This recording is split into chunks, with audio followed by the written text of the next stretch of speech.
प्रस्तुति।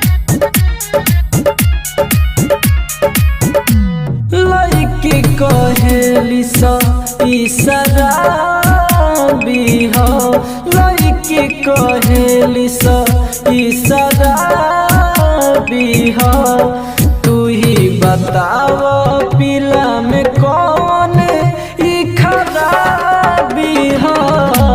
लड़की कहेली सा ई शराबी हो, लड़की कहेली सा ई शराबी हो।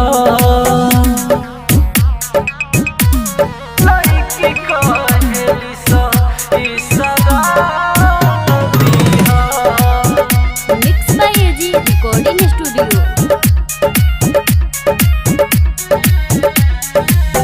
लत उहे धरावेली सा, नौसरी बनावेली सा।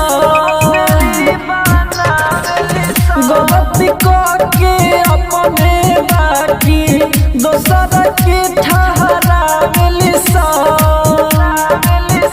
ई कौनो कोनी के इंसाफी हो। लड़की कहेली सा ई शराबी हो। तू ही बताव पिला में कौन ई खराबी हो।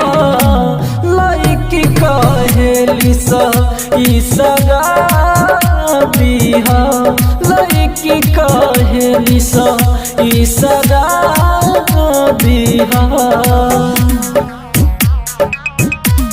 लड़की कहेली सा ई शराबी हो।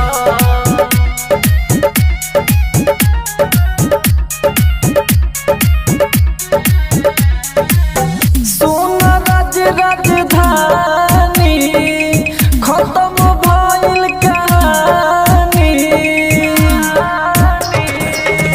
इहे एगो बच जाला प्यार के निशानी। धोखा मिलल हमें लाजवाबी हो। लड़की कहेली सा ई शराबी हो। तू ही बताव पिला में कौन ई खराबी हो।